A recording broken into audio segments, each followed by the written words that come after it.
거룩한 기름과 우리 제사장을 이렇게 하고 있는데요. 우리가 그 화면을 한번 좀 띄워주시겠습니까? 두 번째 화면. 네, 우리가 지금 계속 이 성막을 공부하는 이유는요, 하나님의 임재가 무엇인가를 공부하고 있습니다. 근데 우리가 임재라는 말을 많이 쓰지만 도대체 하나님의 임재가 도대체 어떤 것인지 모호한 것이 참 많이 있고, 그것이 우리의 실제적인 하나님 경험이라기보다도 뭔가 교리적이고 종교적인, 그래서 뭔가 관념적인 어떤 것으로 많이 인식되는 것 같아서 계속 이 부분을 우리가 집요하게 지금 파고 있습니다. 임재라는 것은 하나님이 구체적인 내가 살아가고 있는 시간과 공간 속에서 나와 함께 직접적으로 친밀한 교제를 나누는 것을 의미합니다. 근데 이 임재가 이루어지려면 조건이 있습니다. 이렇게 되는 거죠. 하나님 지금 나와 함께 하시죠? 지금 나와 함께 하시죠라는 우리의 소원과 우리의 진정성만 가지고는 하나님의 임재가 이루어질 수 없다라는 것, 이것이 제일 중요한 하나님을 아는 지식입니다. 하나님도 우리와 함께하고 싶어 하십니다. 우리도 하나님과 함께하고 싶어 합니다. 그러려면요, 조건이 필요합니다. 그 조건이 무엇이냐면 거룩이에요. 왜냐하면 하나님은 거룩하신 분이기 때문에 거룩한 가운데 임재하시고 거룩함 가운데 우리와 교제를 나누십니다. 성막은 그것을 우리에게 보여주는데요, 그 임재가 무엇인지를 보여주는 것이 성소입니다. 성소라는 말 안에 성자가 무슨 뜻이죠? 거룩이라는 뜻이죠. 거룩한 공간이라는 뜻이에요. 거룩한 공간. 그러면 여기 이 성막에 나와 있는 성소 안에는 어떻게 이루어져 있는가? 저기 성소 안에 보면요, 3가지 기구가 있습니다. 하나는 저 휘장이죠. 지성소 입구. 그래서 지성소와 성소 사이를 구분한 휘장 그 앞에 분향단이 있고요. 그 다음에 들어가서 왼쪽에는 등잔대가 있고, 그 다음에 오른쪽에는 떡상이 있습니다. 근데 이 3개는요, 하나님의 임재하시는 이 거룩한 공간 성소 안에서 우리가 하나님과 구체적인 어떤 교제를 나누는지를 우리에게 상징적으로 우리에게 알려줍니다. 분향단 같은 경우는요, 이거는 기도를 의미하죠. 글이 올라왔나요? 깨져 보이죠? 글이 지금 안 보이는데요, 첫 번째 올라온 분향단은 무엇을 의미해요? 기도를 의미합니다. 기도는 어떤 거죠? 하나님께 우리가 말을 하는 거잖아요. 그죠? 하나님께 묻고 하나님께 감사하기도 하지만 하나님이 또한 기도 중에 우리에게 뭐 하십니까? 말씀하시죠. 그래서 분향단은 하나님과 친밀한 대화를 하는 것을 의미합니다. 그리고 등잔대는요, 빛이잖아요.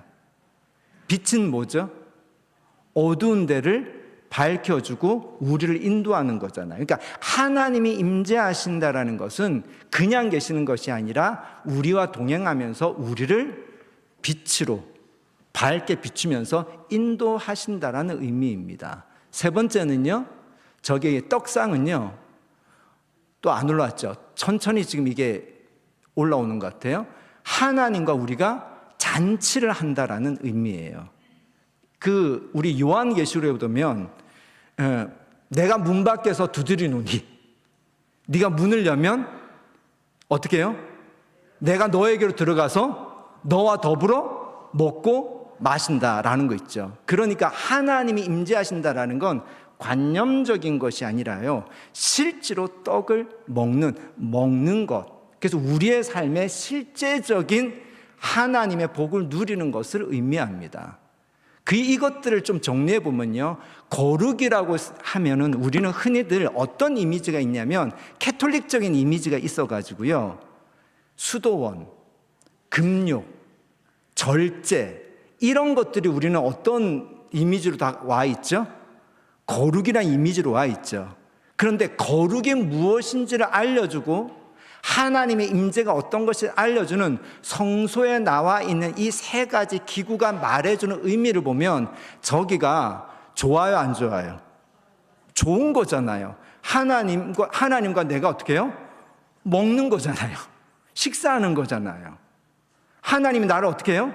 인도하시는 거잖아요. 하나님과 내가 친밀한 교제를 나누는 거잖아요. 그럼 이 거룩이 불편하고 종교적이고 막 금욕적이고 힘든 거예요? 아니면 행복한 거예요? 행복한. 이게 우리에게 있는 굉장히 오래된 게, 그게 성경적인 거룩이 아니라 관습적인 종교적인 이미지에 우리가 더 씌워져서 거룩에 대해서 우리가 조금 오해하는 거죠. 그러니까 거룩이라는 것은요, 매우 행복한 겁니다. 아멘? 그러니까 거룩을 한마디로 얘기하면 하나님과 함께하는 것, 이것이 하나님 임재죠. 거룩, 하나님과 함께하는 것이, 그것이 뭐다? 우리에게 복이라는 겁니다. 그러면 여러분, 거룩이 좋아요, 안 좋아요? 좋아요, 안 좋아요? 그러니까 교회에서 우리가 기도할 때 거룩하신 하나님이라든지, 우리가 거룩하게 살게 하시옵소서라든지, 찬양할 때 거룩하신 하나님, 이런 내용이 나오면 이제 우리 가운데 있는 이미지가 이제 좀 바뀌어졌으면 좋겠어요. 아, 거룩은 하나님이 임재하셔서 나와 함께하는 것이지, 거룩은 하나님과 내가 동행하는 것이지, 거룩한 거 행복한 것인지, 그렇게 거룩을 즐거워하고 기뻐하고 사모할 수 있는 저와 여러분이 되었으면 좋겠습니다. 문제는 이겁니다. 그렇다면 성소는 어떻게 세워지는가? 조건이 이거예요. 하나님의 임재와 하나님의 동행과 하나님의 동행을 우리가 주는 복이 있으려면 먼저 우리는 우리의 삶 가운데 뭐가 세워지냐면 성소라는, 하나님이 임재하실 수 있도록 성소를 세우는 것, 이것이 우리의 조건이, 이 임재의 조건이죠. 그럼 이 성소를 어떻게 세우느냐? 그것이 오늘 25장 8절 말씀이에요. 거기 함께 볼까요? 시작. 내가 그들 중에 거할 성소를 그들이 나를 위하여 짓되. 이 부분입니다. 그들 중에, 그들은 누구죠? 직접적으로 하면 이스라엘 백성들이에요. 이스라엘 백성들 중에 거하다라는 뜻은 뭐예요? 네, 그거는 살다라는 뜻이에요. 리브예요. dwelling, 주소라는 뜻이에요. 그러니까 하나님이 이스라엘 백성들 중에 어떻게 해요? 주소지를 그들 중에 지금 두었다라는 게, 하나님이 그 얘기를 비유적으로 풀면 하나님이 지금 이사를 하신 거예요. 어디에서요? 출애굽기로 보면 시내산 위에 하나님은 계셨고 이스라엘 백성은 시내산 아래에 있었어요. 그 사이를 누가 왔다 갔다 합니까? 모세가 왔다 갔다 했는데 하나님이 성소를 지어라. 그럼 내가 어떻게 해요? 내려와서 그들 중에 어떻게 해요? dwelling. 내 집은 여기다. 너희 가운데 내가 살 거다. 이 얘기예요. 좋아요, 안 좋아요? 좋죠? 그게 성소라는 거예요. 그들 중에 그러면 그거를 오늘 우리에게 적용하면요, 하나님이 우리가 살고 있는 삶 가운데 어떻게 해요? 오시려면 우리가 뭘 지어야 돼요?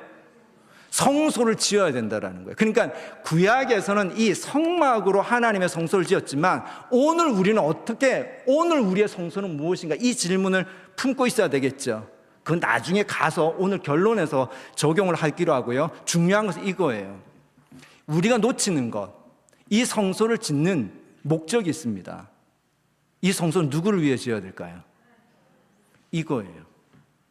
우리는 성소라고 그럴 때 여러분 대부분이 나를 위한 성소로 생각하지 않으셨어요? 기대를 하지 않았어요? 아, 하나님이 나를 위해서 성소를 지으려고 하나 봐. 야, 정말 신난다. 좋다. 이런 생각을 하지 않으셨어요? 고맙습니다. 몇몇 분이 끄덕끄덕 해주셔서요. 왜냐하면 이것이 사실은 우리의 본성이에요. 그들이 나를 위하여 졌다, 이 말이 없을 때, 하나님이 우리들 가운데 거할 성소를 지으라고 하시니, 하나님이 나를 위해서 여기서 성소를 지으라고 하나 보다 라고 이렇게 생각을 하죠. 이 부분요. 이 부분이 지금 우리가 성소를 짓는데 첫 번째 우리가 교정해야 될 내용입니다. 성소를 지어야만이 하나님이 임재하십니다. 그러면 그 성소는요, 누구를 위한 성소냐면요, 하나님을 위한 성소입니다. 이거를 아는 건요, 이것이 어떤 의미에서 보면요, 구약에서부터 신약 때까지 있었던 모든 하나님의 사람들의 실수와 실패의 내용입니다. 자, 요 내용을 그럼 정리하면 이거죠. 그들 중에 거할 성소라는 말은요, 우리 가운데 동행이라는 의미고요, 나를 위하여 짓되라는 의미는 하나님의 뭐예요? 영광. 그러니까 성소에는 무엇이 있어야 되냐면 하나님의 영광이 있어야 됩니다. 이것이 성소의 정의입니다. 하나님의 영광. 그럼 이제 이렇게 여러분 물어볼 수 있죠. 내가 하나님의 임재 가운데 하나님과 동행하고 내가 하나님의 복을 누리고 있다는 것은요, 내 안에 기쁨이 있다는 거예요. 근데 그 기쁨이 뭐냐면요, 내가 잘 되기 때문의 기쁨이 아니라 하나님의 무엇을요? 영광을 기뻐하는 거예요. 그러니까 이렇게 되는 겁니다. 여쭤볼게요. 여러분, 하나님의 임재를 얼마나 아시나요? 또 다르게 얘기하면 여러분, 하나님의 거룩하심을 얼마나 아시나요? 또 다르게 얘기하면요, 여러분 하나님의 동행을 얼마나 아시나요? 라고 스스로에게 물어볼 때 그것이 내가 얼마만큼 아느냐에 대한 확실한 기준은 뭐냐면요, 나는 하나님의 영광을 알고 있는가? 나는 내 깊은 곳 속에서 나의 영광을 기뻐하고 나를 기뻐하는가, 하나님을 기뻐하고 하나님의 영광을 기뻐하는가? 이 갈림길을 보면 우리의 영적 상태를 분별할 수 있습니다. 그러니까 하나님의 영광을 모르면 하나님의 임재를 모르는 거예요. 왜냐하면 하나님의 임재는 하나님의 영광 가운데 하나님이 임하시기 때문입니다. 성막이 가르쳐 주는 것은 바로 그래서 성막을 짓는 거죠. 성소를 짓는데 성소가 있어야지 하나님이 임재하는데, 이 성소는 누구를 위해서? 하나님을 위해서, 하나님의 영광을 위해서 지어야지 하나님의 임재가 있고, 하나님의 임재가 하나님과 동행이라는 거예요. 그러니까 하나님의 영광 없이 하나님의 임재는 없다. 그렇다고 한다면 이 영광을 알려면요, 이렇게 보면 됩니다. 성소는 어떻게 무너지는가? 그러니까 이 성경의 이 이야기가 우리가 그 바이블 웨이 강의할 때 첫 시간에 하나님의 소원, 이 성경 전체에 일관된 하나님의 열정, 열심, 숙제가 뭐였다고 그랬죠? 네, 아시는 건데 하나님이 우리와 함께하고 원하신다라는 거예요. 그래서 그 기억을 하시나요? 예수라는 이름을 주셨잖아요. 죄에서 구원할 자, 예수님이 이 땅에 오실 때 하나님이 이름을 지어주셨어요. 예수라고 이름을 해라. 근데 예수의 이름이 뜻이 뭐냐? 자기 백성을 죄에서 구원한다. 근데 죄의 뜻이 뭐예요? 하나님과 우리가 어떻게 해요? 분리되어 있고 단절되어 있는 상태에서 구원을 받는다라는 것은 더 이상 하나님과 우리가 분리되지 않고 하나님과 우리가 어떻게 함께하는 상태가 이게 구원이죠. 그래서 처녀가 잉태하여 아들을 낳을 것인데 그 이름을 뭐라? 임마누엘. 그러니까 예수님이 이 땅에 오신 이유는 하나님과 우리가 임마누엘 함께 할 수 있도록 하기 위해서 예수님이 오셨다라는 거예요. 그렇다면 이것은 하나님의 가장 구약과 신약 전체 일관되게 흐르는 하나님의 숙제, 하나님의 열심, 하나님의 목적이라는 거죠. 그렇죠? 그러면 이 성소가 무너진다라는 것은 무엇일까요? 하나님과의 임재에서 떠나는 것, 하나님을 어떻게 해요? 동행이 깨지는 걸 의미하겠죠. 그래서 이 성경 전체는요, 계속 이거의 오락가락이에요. 하나님은 계속 함께 하시려고 하는데 하나님의 임재에 실패하는 이야기, 다시 회복하는 이야기, 하나님의 임재에 실패하는 이야기, 하나님의 임재와 동행과에 성공하는 이야기, 계속 이것이 끊임없이 반복되는데요, 그 이야기를 보면 가만히 보면 저건 내 얘기인데, 남 얘기 아닌데, 이 얘기를 우리가 공감하게 되고 우리를 비추게 되고 우리를 어떻게 해요? 그래서 회개하게 되고 다시 하나님의 거룩함으로 돌아올 수 있도록 하는 게 성경의 얘기죠. 성소를 일단 보면요, 구약의 성소, 일단 이 성소에는 구약의 성소가 세 가지가 있고요, 신약의 성소도 세 가지가 있습니다. 첫 번째는요, 원형이죠. 에덴 동산은 모든 성소의 원형입니다.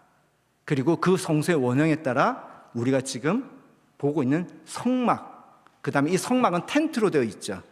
근데 이것이 나중에 솔로몬이 건물로 짓잖아요. 그거를 우리는 성전이라고 합니다. 그러니까 이 이스라엘 백성들은 이 아담과 하와가 하나님이 세상을 창조하시고 이 중앙에 뭘 만드셨어요? 에덴 동산을 만드셨다라는 건 하나님이 임재하시는 뭐예요? 성소를 세우셨다라는 거예요. 그러면 아담과 하와는 거기에 뭐였을까요? 제사장이었다라는 의미가 있는 거죠. 성막은요, 이스라엘 백성들 가운데 하나님이 함께 하시는 성소였고, 그 다음에 이 성전은 뭐였죠? 이제 가나안 땅에 들어가서 나라를 세우고 빌딩으로 된 성소였습니다. 그래서 이스라엘 백성들은 이 성막, 성전을 통해서 하나님의 임재에 어떻게 해요? 실패하기도 하고 성공하기도 했는데, 성경은 에덴 동산도 실패했고 성막도 실패하고 성전도 실패한 이야기를 하죠. 근데 그 이유가 있습니다. 에덴 동산에서 이 성막이 무너졌던 것, 즉 에덴 동산이 닫히고 아담과 하와가 거기서 쫓겨난 이유가 뭐였죠? 선악과를 따먹었죠. 선악과의 내용은 뭘까요? 그들이 뭐예요? 하나님과 같이 되었다. 그러니까 성소의 가장 중요한 내용은 하나님의 영광인데, 그럼 에덴 동산에서 아담과 하와가 이것을 따먹지 말라라고 했는데, 그거를 따먹었다라는 건 무슨 의미가 있냐면요, 선악의 기준은 누구라는 겁니까? 하나님의 기준인데, 내가 선악과를 따먹었다라는 건 지금 누가 이제 기준이 된다라는 거죠? 선악의 기준이 내가 되었다라는 거예요. 그러면 그것 자체가 뭘까요? 하나님의 영광, 하나님과 우리의 관계에서 어떻게 해요? 하나님의 영광이 아니라 내가 어떻게 해요?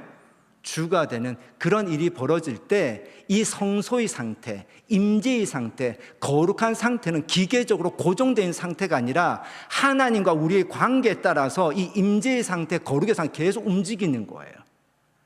그러니까 아담과 하와가 그 관계가 움직이는 관계에서 어떻게 해요? 그래, 그걸 왜 내가 먹고 내가 선악을 알고 내가 기준이 될 수도 있지 하는 순간 어떻게 해요? 하나님의 임재가 떠나가고 거룩이 무너져서 그들은 더 이상 에덴 동산에 있을 수 없는 상태가 된 거예요. 이 원리가 똑같이 일어납니다. 성막 같은 경우에요, 우리 출애굽기 32장 한번 볼까요? 출애굽기 32장 1절에 보면, 출애굽기 32장에 보면 제목이 뭐라고 되어 있죠? 금송아지 되어 있죠. 그러면 31장의 제목이 뭐라고 되어 있죠? 회막 기구를 만들게 하라, 이렇게 되어 있죠. 그러면 지금 이 32장 앞까지 내용은 뭐냐면요, 모세가 24장에서 이스라엘 백성들하고 하나님과 언약을 맺었습니다. 그리고 언약을 맺고 난 이후에 모세는 시내산 위에 있어요. 있으면서 40일 동안 있으면서 무엇을 보았냐면, 오늘 우리가 보았던 출애굽기 25장 8절에 내가 내게 보이는 모양대로 지으라고 하면서 하나님이 회막의 모양을, 성막의 이 모양을 다 보여주십니다. 40일 동안 그거를 지금 모세는 그걸 배우고 있었던 거예요. 그거를 다 배워가자 이렇게 하나님이 짓고 제사도 가르쳐주고 거기서 어떻게 다 배우고 내려왔어요. 내려왔는데 밑에서 무슨 일이 벌어졌어요? 모세가 40일 동안 내려오지 않으니까 이 사람이 어찌 됐나라고 하다가 이 사람들이 뭘 하고 있냐면요, 32장 1절 한번 읽어볼게요. 시작. 백성이 모세가 산에서 내려오미 더딤을 보고 모여 백성이 아론에게 이르러 말하되, 일어나라, 우리를 위하여 우리를 인도할 신을 만들라. 이 모세 곧 우리를 애굽 땅에서 인도하여 낸 사람은 어찌 되었는지 알지 못함이니이다. 아멘. 근데 여기서 지금 이들이 뭘 만듭니까? 신을 만들래요. 이 신이 누굴까요? 금송아지라는 신일까요? 하나님이라는 신일까요? 4절 함께 봅시다. 4절 시작. 아론이 그들의 손에서 금고리를 받아 부어서 조각칼로 새겨 송아지 형상을 만드니 그들이 말하되 이스라엘아 이는 너희를 애굽 땅에서 인도하여 낸 너희의 신이로다. 애굽에서 인도하여 낸 신이 누구죠? 하나님이에요. 금송아지를 만들고 지금 뭐라고 그런 겁니까? 금송아지를 만들고 이분이 우리를 애굽에서 저기 건져낸 하나님이다라고 하는 거예요. 그러니까 우상의 정의가 이겁니다. 우상은요, 우리가 우리를 위해서 하나님을 만드는 것, 이것이 우상의 정의입니다. 우상은 다른 신을 섬기는 것, 이거는요 성경 밖에 있는 그냥 우상이니까 사실 이건 우리랑 상관이 없어요. 우리 안에서 우리 다른 신에 대해 관심이 있어요, 없어요? 없어요. 문제는 이 사람들은 뭐냐면 하나님과 지금 언약을 맺은 백성들이에요.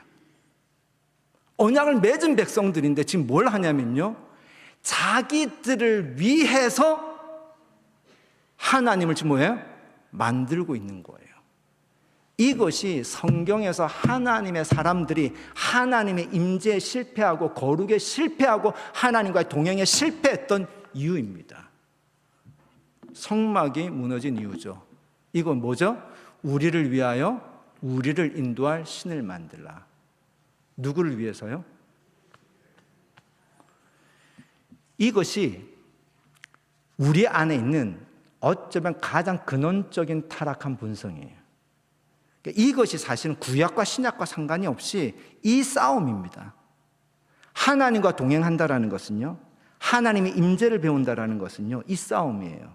끊임없이 우리의 연약한 본성은요, 끊임없이 하나님을 나를 위해서 자꾸 만들어내려고 합니다.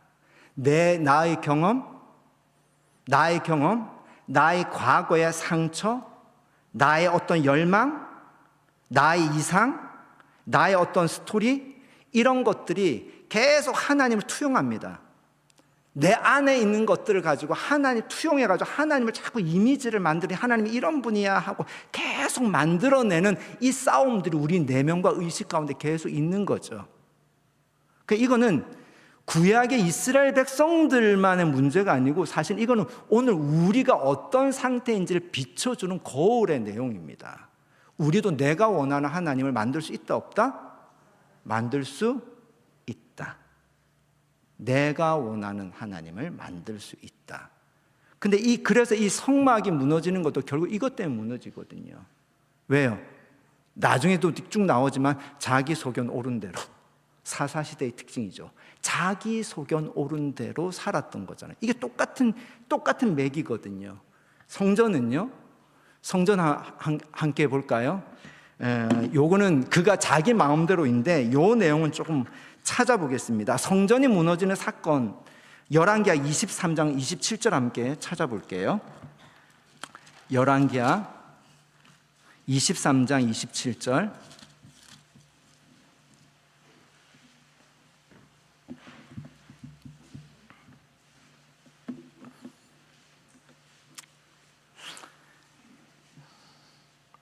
구약성경 제 성경은 603페이지입니다.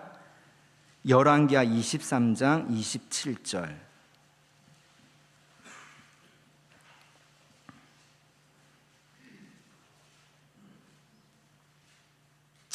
찾으셨죠? 함께 같이 읽을까요? 시작. 여호와께서 이르시되 내가 이스라엘을 물리친 것 같이 유다도 내 앞에서 물리치며 내가 택한 이 성 예루살렘과 내 이름을 거기 두리라 한 이 성전을 버리리라 하셨더라. 성전을 어떻게 한다고요? 성전을 버린대요. 하나님 이 성소를 버린대요. 성전을 버리고 성소를 버린다는 뭘까요? 하나님의 임재가 떠나간다라는 거잖아요. 그런데 거기 이유가 보니까 여호와께 이래 내가 이스라엘을 물리친 것 같이 유다도, 그러니까 유다의 성전을 하나님이 버리시는 거나 이스라엘을 멸망시킨 거, 이건 같은 이유라는 거죠. 그러면 이게 솔로몬이 죽고 난 이후에 이 나라가 열 지파가 북쪽에 이스라엘을 세우고 유다 지파하고 베냐민 지파가 여기 남쪽에 있었고 남쪽에는 예루살렘 성전이 있었잖아요. 그러니까 이 북쪽 이스라엘이 먼저 멸망을 했어요. 내가 이 이스라엘을 버린 것처럼 이 성전, 유다 이 성전도 내가 어떻게 버리리라 하신 거죠. 그러면 이스라엘이 어떻게 멸망했을까? 이스라엘이 멸망한 이유가 무엇일까? 열왕기하 그 앞에 17장을 한번 가봅시다. 17장 21절. 17장 제목에 뭐라고 돼 있죠? 이스라엘은 호세아 돼 있죠. 이 호세아가 어떤 왕이냐면 북이스라엘 마지막 왕이에요. 그래서 7절에 보니까 뭐라고 돼 있죠? 아수르 왕이 사마리아를 차지하다. 그러니까 아수르 왕이 북이스라엘의 수도 사마리아를 차지했다. 그러니까 멸망했다라는 뜻이에요. 근데 그 21절 어떻게 멸망했는지 21절부터 한번 봅시다. 이스라엘을 다윗의 집에서 찢어 나누심에 그들이 느밧의 아들 여로보암을 왕으로 삼았더니 여로보암이 이스라엘을 몰아 여호와를 떠나고 큰 죄를 범하게 하며 이스라엘 자손이 여로보암이 행한 모든 죄를 따라 행하여 거기서 떠나지 아니하므로 여호와께서 그의 종 모든 선지자를 통하여 하신 말씀대로 드디어 이스라엘을 그 앞에서 내쫓으신지라. 이스라엘이 고향에서 아수르에 사로잡혀 가서 오늘까지 이르렀더라 하면서 22절에 보니까 이렇게 돼요. 이스라엘 자손이 누가 한 거예요? 여로보암이 행한 모든 죄를 어떻게 했다고요? 따라 행했대요. 이 여로보암이 누굴까요? 솔로몬이 죽고 난 이후에 10지파를 떼가지고 나라를 세운 왕이에요. 그러니까 여로보암이 시작을 뭔가 잘못했다라는 거예요. 10지파를 떼어가지고 나라를 세우는데 여로보암을 따라서 이스라엘이 계속 뭐예요? 죄를 지었다라는데, 그럼 여로보암의 죄가 무엇인지를 봐야 되지 않겠습니까? 그러면 거기 열왕기상 12장 한번 가봅시다.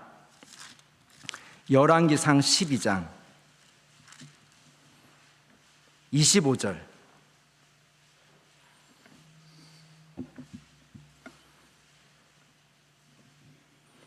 열왕기상 12장 25절. 제목에 뭐라고 돼 있죠? 이 금송아지 되게 좋아하는 것 같아요. 또 뭐 만들었어요? 금송아지 만들죠. 왜 이렇게 금송아지를 만들었을까? 왜 이렇게 금송아지를 만들었을까? 그 이유는 다음에 기회가 되면 하기로 하고요. 25절부터 천천히 우리 성경 공부니까 한번 좀 읽어봅시다. 번갈아 한번 교독할게요. 무슨 내용인지 천천히 한번 보세요. 여로보암이 에브라임 산지에 세겜을 건축하고 거기 살며 또 거기서 나아가서 분우엘을 건축하고,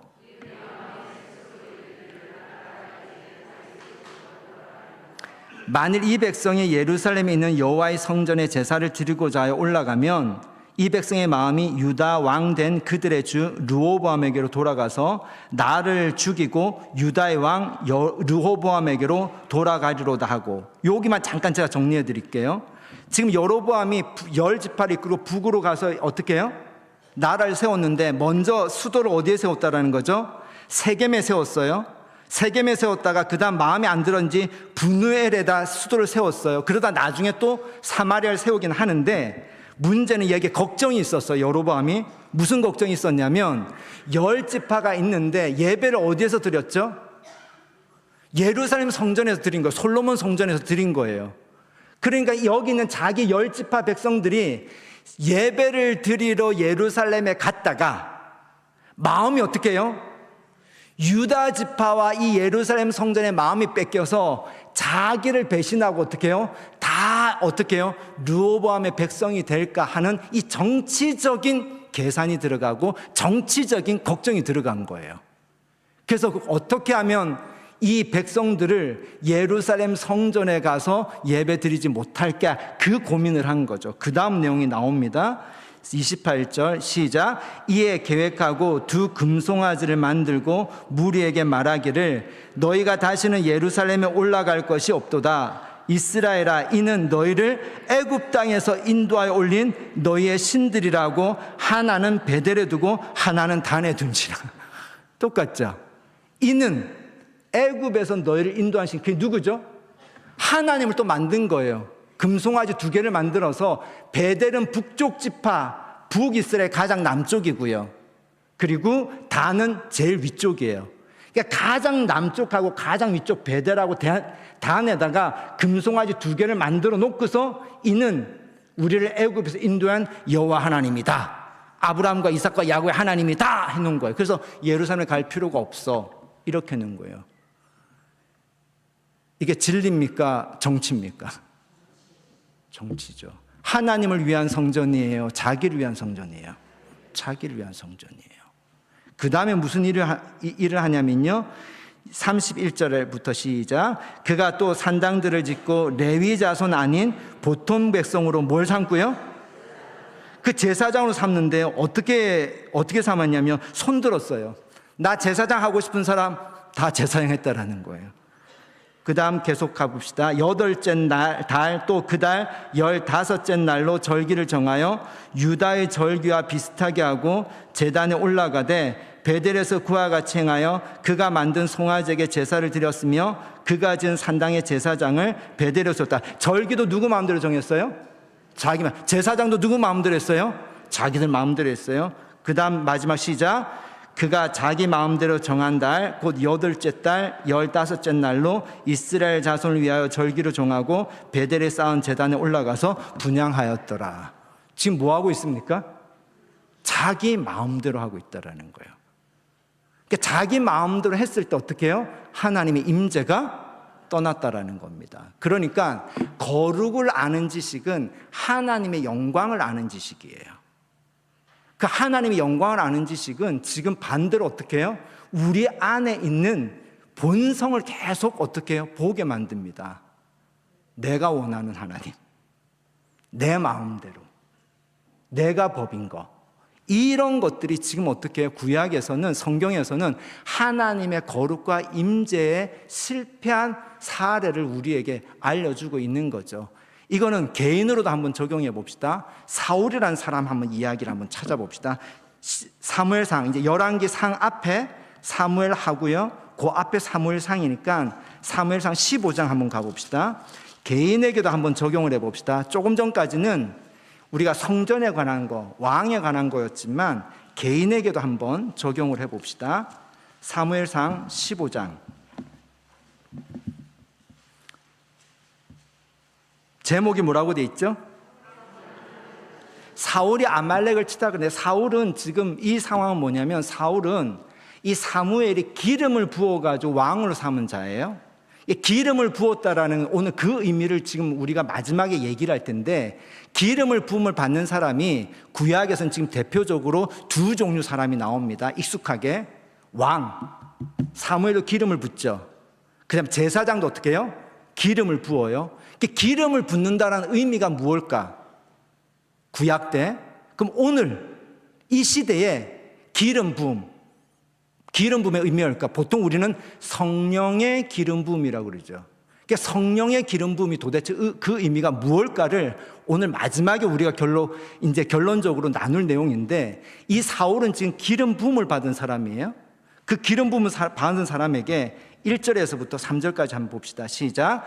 사무엘이 사무엘에게 이르되 여호와께서 나를 보내어 왕에게 기름을 부어 그의 백성 이스라엘 위에 왕으로 삼으셨은즉 이제 왕은 여호와의 말씀을 들으소서. 만군의 여호와께서 이같이 말씀하시기를 아말렉이 이스라엘에게 행한 일 곧 애굽에서 나올 때에 길에서 대적한 일로 내가 그들을 벌하노니 지금 가서 아말렉을 쳐서 그들의 모든 소유를 남기지 말고 진멸하되 남녀와 소아와 젖 먹는 아이와 우양과 낙타와 나귀를 죽이라 하셨나이다. 아멘.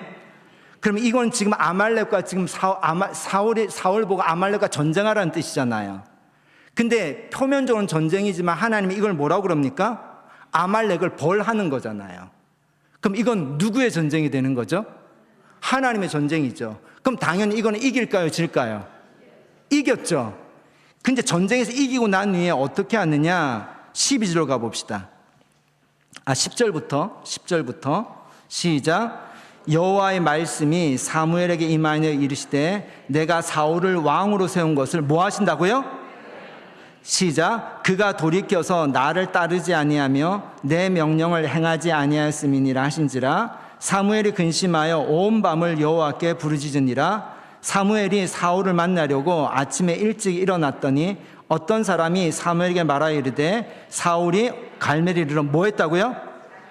자기를 위하여 기념비를 세우고 발길을 돌려 길갈로 내려갔다 하는지라.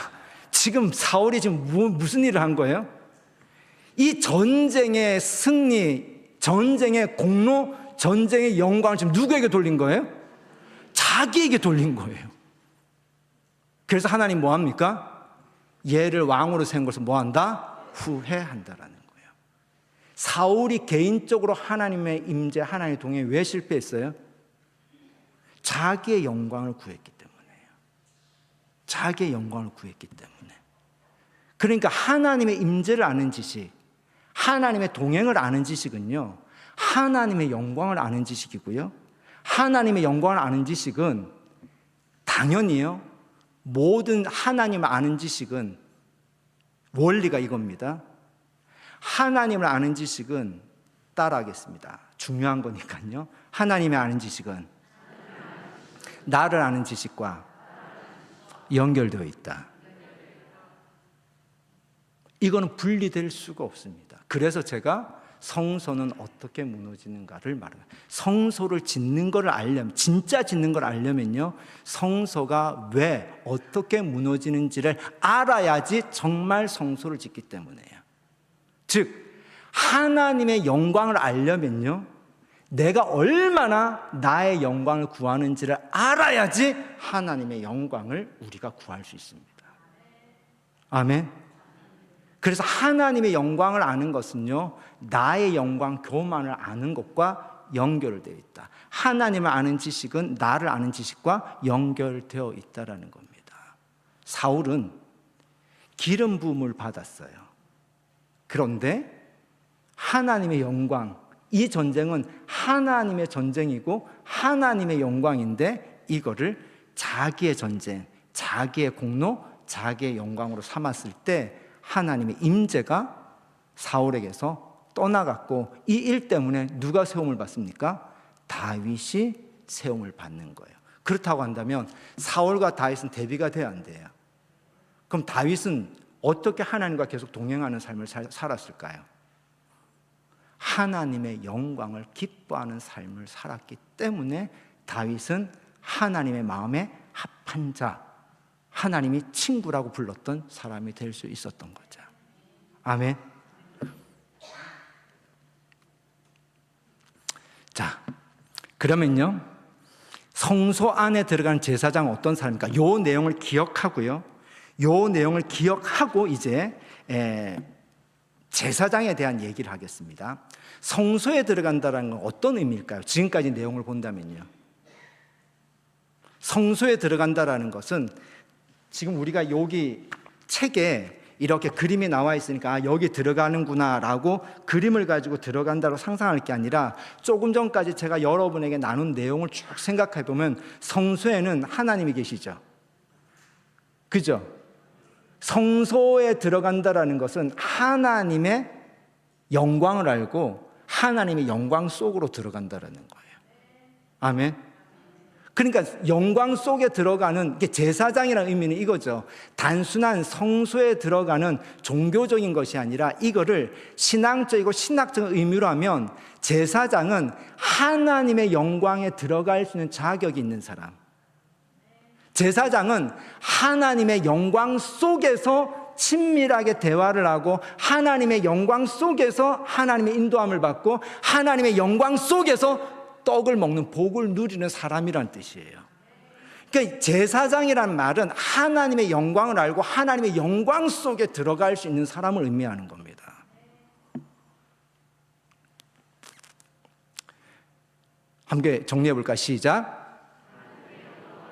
제사장은 하나님의 영광을 아는 사람이에요. 그런데 이 제사장이 하나님의 영광 있는 성소에 들어갈 때 그들에게 위임식, 그래서 이번에 과제 위임식 하는 내용들 쭉 과제에 내어드렸죠. 그 위임식 하는데요, 거기에 무엇을 하냐면 기름을 부어요. 기름을 부어요. 그러니까 사울의 기름 부음이나 제사장의 기름 부음이 이게 같은 의미인데요, 이 기름 부음의 뜻이 뭐냐면요, 이것은 하나님이 거룩하게 구별했다는 표시예요. 거룩하게 구별했기 때문에 거룩한 영광 가운데 들어올 수 있는 거예요. 근데 그것만 있는 것이 아니라 이것은요, 영광과 관련된 것인데, 이거는 하나님이 뭐 하셨다? 구별해서 소유하셨다라는 의미가 있습니다. 조금 어려울 수 있는데요, 여러분에게 중요한 묵상의 과제입니다.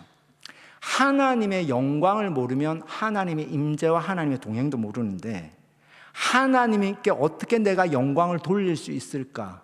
이것이 사실 우리에게 숙제죠. 하나님께 영광을 돌릴 수 있는 것은요, 내가 하나님의 완전한 소유가 되었다라는 것을, 그것을 믿어질 때, 나는 완전하게 내 모든 삶과 생명과 내 영광과 명예와 내 모든 것이 하나님께 소유되었다라는 것을, 그것을 내가 믿어질 때 하나님의 영광을 합니다. 좀 어렵나요? 좀 어렵나요? 이렇게 되는 거죠. 영광을 내가 가지고 있는데, 내가 가지고 있는 영광을 하나님께 드리는 것은요, 너무너무 어렵습니다. 그런데 내 모든 생명이 아예 하나님의 소유가 돼버렸어요. 내 모든 소유가 다, 내 생명 자체가, 내 삶 자체가 하나님의 소유가 돼버렸습니다. 그때는 영광을 돌리는 게 어렵지가 않아요. 그래서 기름을 붓는다라는 것은요, 제사장 입장에서 이거예요. 이제는 나는 나로 사는 것이 아니라 하나님의 소유로 삽니다 하고 나를 드리는 거예요. 하나님의 소유가 되어서 거룩하게 구별된 하나님의 특별한 소유가 된 사람이 하나님의 영광에 들어갈 수 있는 거예요. 그래서 이스라엘 백성들을 하나님이 시내산에서 언약을 맺을 때도 이와 같은 말씀을 하셨어요. 출애굽기 19장 한번 가봅시다. 출애굽기 19장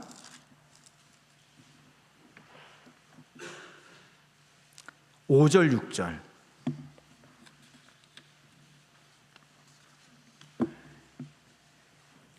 출애굽기 19장 5절 6절 시작. 세계가 다 내게 속하였나니 너희가 내 말을 잘 듣고 내 언약을 지키면 너희는 모든 민족, 뭐가 된다고요? 내 소유가 되죠. 이 소유의 원어는요, 특별한 보물이란 뜻이래요. 그러니까 하나님이 이 사람들을 지금 어떻게, 지금 노예로 살던, 그래서 지금 노예에서 탈출한 이 오합지졸들을 하나님 뭐 한다고요? 나의 특별한 소유로 삼겠다라는 거예요. 특별한 소유로 삼아 이 사람들이 뭐가 된다는 거예요? 너희가 내게 대해 뭐가 된다? 제사장 나라가 되며 거룩한 백성이 되리라. 즉 너희는 어떻게? 나의 영광 안에 들어올 수 있는 그런 백성이 된다, 이 뜻이에요. 아멘. 그러니까 소유가 된다라는 거 하고요, 제사장이 된다라는 거, 거룩된다라는 거, 하나님의 영광 안에도, 이거는 분리된다, 분리되지 않는다? 분리되지 않는다라는 겁니다. 그러니까 제사장이 무엇이고 임재가 무엇이고 거룩이 무엇이고 이런 거 알려면요, 복잡해요. 근데 단순합니다. 나는 누구 거지?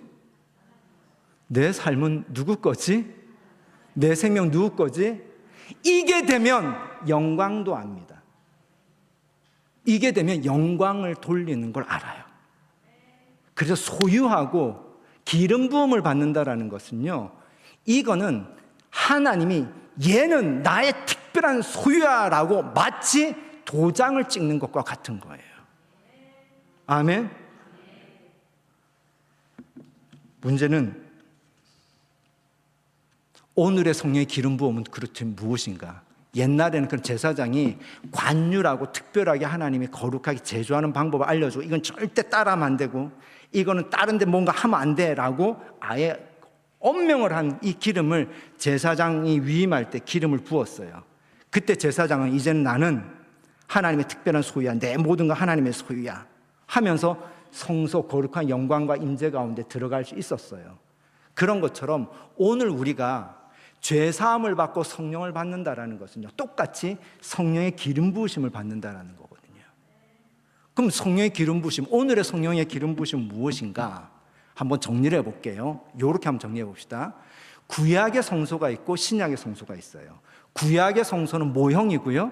신약의 성소는 실체입니다. 구약의 제사장은 모형이고 신약의 제사장은 실체예요. 근데 구약의 성소는요, 크게 세 가지예요. 에덴 동산, 그 다음 뭘까요? 감사합니다. 이제 알았어요. 자, 신약의 성소도 세 가지입니다. 뭘까요? 이 성전을 홀라 내가 사흘 만에 세우리라. 예수님 존재 자체가 뭘까요? 살아있는 영원한 완전한 성소입니다. 아멘. 그 성소, 그 예수를 믿는 누구요? 성도도 뭘까요? 성소예요. 그 성도들이 모인 교회를 뭐라고 그러냐면 교회는 그의 몸이니. 이 세 개는 삼위일체처럼 분리되어 있는 것이 아니라 삼위일체처럼 뭐요? 하나로 연결되어 있는 성소죠. 그러니까 예수님이 살아있는 완전한 영원한 성소이고요. 그 예수님을 내가 어떻게 해요? 나의 구주로 고백한 내가 어떻게 해요? 그분 안에 거하고 그분이 내 안에 거함으로 내가 그분의 성소가 될 뿐만이 아니라 나만이 아니라 어떻게 해요? 우리 모두 이어져 있는 이 성도들의 공동체란 교회 자체가 예수님의 몸을 이루는 성소라는 겁니다. 아멘? 그럼 이렇게 되는 거죠. 성소가 어디에 있어요? 라고 묻는다면요. 네, 제가 성소입니다. 우리가 성소입니다. 이렇게 말할 수 있겠죠. 그리고 예수님, 나의 구주 예수님이 나의 영원하고 완전한 성소입니다. 그래서 요한복음은 계속 이 공간적인 언어로 이렇게 표현을 해요. 너희가 내 안에 거하고 너희가 내 안에 거하고 내가 너희 안에 거하면, 이런 표현을 하는 것이 인격적으로 주님 안에 거하고 내가 주님 안에 거하는 인격적인 성소를 얘기하는 거죠. 그래서 구약의 성소는 공간적인 성소이고요, 신약의 성소는 인격적인 관계적인 성소를 의미합니다. 아멘. 그래서 공간은 무너지지만 관계는 무너지지 않는다. 아멘. 우리의 몸이 성소인데 이 몸이 육체가 어떻게 해요? 우리가 흙으로 돌아간다 하더라도 이 관계는 끊어진다, 끊어지지 않는다? 끊어지지 않는다. 그래서 그거를 우리는 영원한 생명이라고 합니다. 영원히 살아계신 그분 안에 거하는 관계이기 때문에. 아멘. 그러면요, 구약의 제사장은요, 구약의 성소든지 신약의 성소든지 공통점은 성소는 하나님의 영광이 있는 곳이죠. 구약의 제사장은 관유의 기름을 붓는 거지만 신약의 제사장은 성령의 부음을 받는 거죠. 성령의 기름 부음을 받았다는 의미는 아까 뭐라고 그랬죠? 거룩하게 구별된 하나님의 소유라는 의미가 있죠. 그런 의미에서 어떻게 성령의 기름 부음이 일어날까? 어떻게 성령의 기름 부음이 일어날까? 그래서 이제 이 그림으로 한번 봅시다. 그래서 성막의 그림이 메시지가 돼요. 문 밖에 있다라는 것은 성소로 나갈 수 없는 죄인이란 뜻이죠. 그죠? 우리가 성소로 지금 들어갈 수가 없어요. 거룩으로, 임재로 들어갈 수가 없어요. 근데 문 밖하고 성소 사이에 뭐가 있어요? 번제단이 있죠. 이 번제단에서 무엇이 일어나냐면요, 죄인이 제사장으로 거듭남의 사건이 이 번제단의 사건입니다. 번제단 사건이요. 이 번제단의 사건을 통해서 우리는 하나님의 임재, 하나님의 성소, 하나님의 영광과 거룩에 들어갈 수 없는데, 번제단의 사건을 통해서 우리는 하나님이 임재하시는 성소가 된다라는 거죠.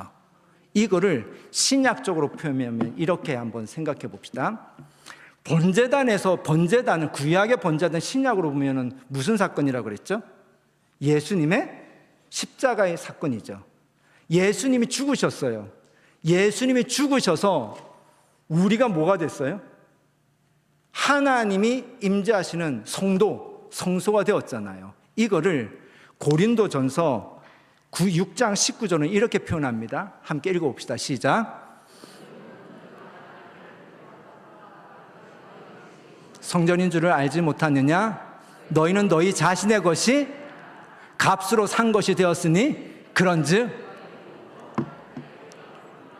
요 말 안에 지금 오늘 배운 거 다 들어가 있어, 안 들어가 있어요? 가만히 보니까 다 들어가 있어, 안 들어가 있어요? 우리가 하나님의 소유가 되었어요. 그런데 왜 어떻게 소유가 되었다라는 거죠? 값으로 샀대요. 하나님이 우리를 값을 주고 샀대요. 이게 구속의 의미잖아요. 어떤 값을 치르고 우리를 소유로 삼았다라는 거예요?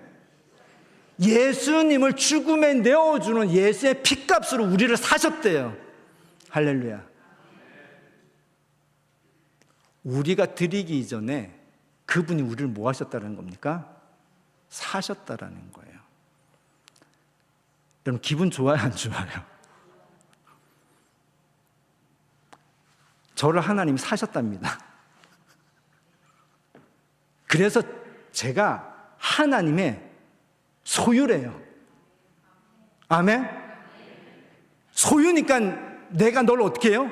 기름을 부어주마 하고 구별한다라는 거예요. 그래서 어떻게 해요? 내 영광 안에 들어와라. 그래서 나와 뭐 하자? 함께 하자. 할렐루야. 그럼 이렇게 되는 거죠. 진짜 성령의 기름 부으심을 받은 사람은요, 내가 하나님 값으로 하나님이 값을 치르고 하나님이 나를 소유했다는 내 자기 정체성이 분명한 사람은 성령의 기름 부으심을 받은 사람입니다. 이거는 현상의 문제가 아닙니다. 이건 정체성의 문제입니다. 내가 누구지? 내 생명은 누구 거지? 내 삶은 누구 거지? 내 소유는 누구 거지? 내 이름 누구 거지? 내 명예 누구 거지? 누구 거지? 이거에 대한 분명한 정체성이 있는 사람은 성령의 기름 부으심을 아는 사람입니다. 문제는 우리는 어디로 나가지 못하냐면요, 십자가, 죄에서 회개하는 데서 못 나가는 거예요. 왜 우리가 하나님의 임재를 모르고 하나님과 동행을 누리며 살지 못하는가? 그게 왜 그러냐면요, 예수님이 분명히 이렇게 얘기하셨거든요. 요한복음 3장 5절 한번 찾아봅시다. 요한복음 3장 5절. 요한복음 3장 5절.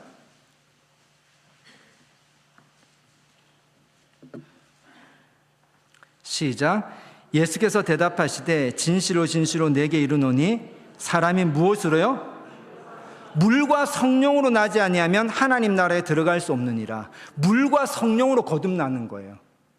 그러니까 물로 거듭난다라는 것은 죄의 회개를 통한 거듭남을 의미하겠죠. 성령으로 거듭난다는 건 뭘까요?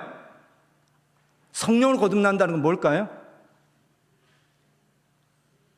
표현하기가 조금 그러시죠?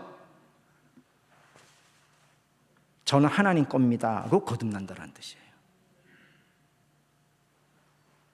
나의 하나님 이전에 내가 하나님 겁니다, 이걸로 거듭난다라는 거예요. 아멘. 그러니까 우리가 많은 그리스도인들이 왜 하나님의 임재와 하나님의 동행과 이 하나님의 영광을 누리며 살지 못할까? 계속 어디 하냐면 죄만 회개하는 거예요. 죄만 회개하는 거듭남에서 계속 머무는 겁니다. 그러니까 이 성막의 이걸로 보면 어디에 있냐면 번제단 주위에서만 계속 맴도는 거예요. 번제단을 지나서 뭘로 가냐? 제사장으로 기름 부음을 받아가지고 성소로 들어가서 하나님과 교제를 누려야 되는데 번제단에서 맨날 죄 회개만 하는 거예요. 기름 부으심은요, 내가 하나님의 소유가 되었다라는 거예요. 그 소유가 됐다라는 이 기름 부으심에 대한 정체성이 분명할 때 나는 하나님의 영광을 위해서 살 수 있습니다. 하나님의 영광을 기뻐할 수 있습니다. 영광 안에 자유할 수 있습니다. 그럴 때 진짜 영광 가운데 임재하시는 하나님과 교제를 누릴 수 있는 거죠. 요거를 많은 그리스도인들이 번제단까지는 가는데 성령의 기름 부으심으로 성소에 못 들어가는 안타까움이 많이 있는 거죠. 그래서 옛날에 우리 선배들이, 요즘은 그 말을 참 안 하는데요. 성령 받아라, 성령 받아라, 성령 받아라. 이 말을 잘 못하죠. 이게 진짜 성령이 임해야 합니다. 성령의 기름 부으심이 임해야 돼요. 그때 나는 하나님의 특별한 소유야. 이게 이 정체성이 분명해지는 거죠. 함께 읽어볼까? 시작. 너희는 택하신 족속이요 왕같은 제사장이요 거룩한 나라요 그의 소유된 백성이니. 할렐루야. 요 내용 다 들어가 있죠. 이게 누려지는 거죠.